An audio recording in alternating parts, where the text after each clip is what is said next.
what? We had some good news for a change this weekend. Hundreds of thousands of federal employees are back to work. The government shutdown is over. Came to a conclusion after President Trump finally got Mexico to pay for the wall. They were like, all right, you silly gringo, here's the $5 billion. They stuffed it in a piñata, and they let him actually hit the piñata, and then it came out, and everybody was happy, and that was that.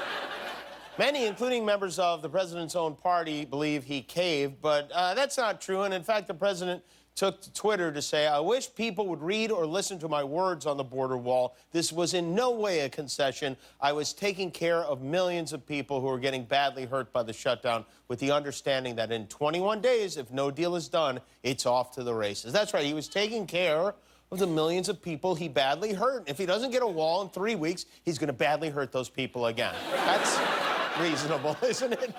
You can't do this every 3 weeks. These are not Sharknado movies, okay?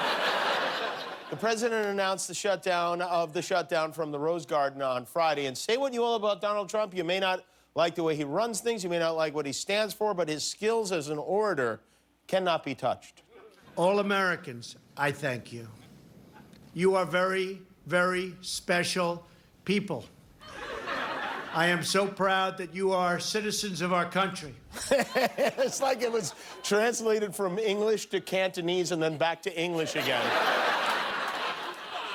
So anyway, those verbal skills will be on full display a week from tomorrow as Nancy Pelosi made good on her promise to invite the president to deliver the State of the Union address. The president accepted the invitation. Wouldn't it be great if it ended with these two having sex? Like, it seems like he needs it. This was some weekend for Donald Trump.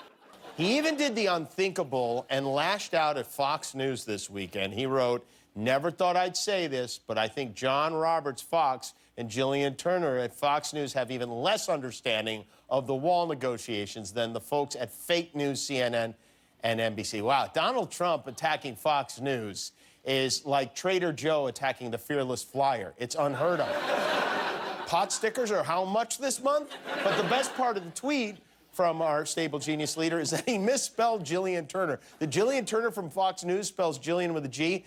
In his trademark haste, he accidentally tweeted at Jillian Turner with a J, who turns out to be a teenager from Weed, California, which is where he should be living, by the way. But Jillian's a high school student. She posted, this is her. So that happened, and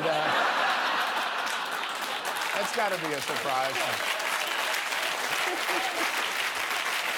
Do we really think he knows the difference between North and South Korea? Because I don't know. And with all this happening, another witch has been hunted in Palooza. Roger Stone, one of the president's closest advisors and friends, was arrested and charged on 7 counts, including making false statements, obstruction, and witness tampering. But Press Secretary Sarah Huckabee says this has nothing to do with him.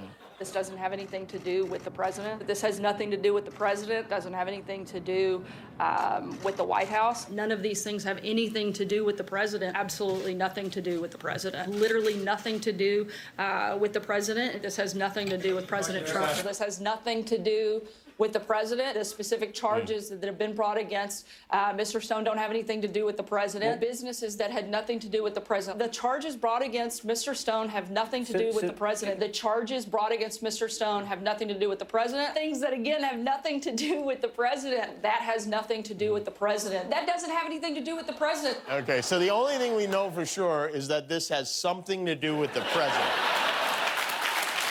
What exactly is anyone's guess? Right? We also got an appearance today, and I love how a new character is, and it's like watching Breaking Bad and like, oh, wow, Gus. But we got an appearance today from the acting attorney general, this character, Matt Whitaker, who used to sell hot tubs and is now the acting attorney general. He announced that the Mueller investigation is close to being completed in one of the sweatiest appearances at a press conference I have ever seen. I am comfortable that the decisions that were made are going to be reviewed, either through the various means we have.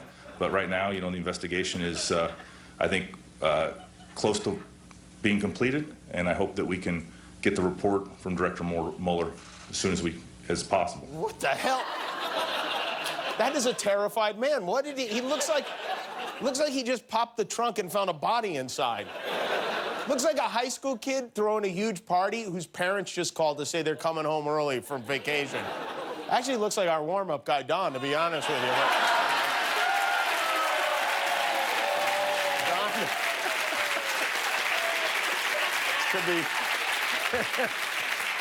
this could be very lucrative for you. Meanwhile, there's an ever-growing field of candidates to take on President Pence in 2020. Howard Schultz, who is the former CEO of Starbucks, says he is considering a third-party bid for president. Here's this year, 2019, in a nutshell. No one could host the Oscars, but everyone thinks they could be president of the United States. President Trump weighed in this morning with his thoughts on a possible Schultz run. Turns out they were negative. Howard Schultz doesn't have the guts to run for president. Watched him on 60 Minutes last night, and I agree with him that he is not the smartest person. Besides, America already has that. I only hope that Starbucks is still paying me their rent in Trump Tower. And even though Howard Schultz hasn't yet officially tossed his apron or whatever in the ring, he released his first, I guess, official campaign ad today. For more than 20 years, Howard Schultz built Starbucks into one of the most successful businesses on the planet and helped billions of customers start their days off right. In troubled times, Howard Schultz knows what Americans want. That's why, if elected, President Schultz will allow every American to use the White House bathroom. Anytime. Just ask for the 4-digit code, go straight to the Lincoln bathroom, and do whatever the hell you need to do. Howard Schultz gives it.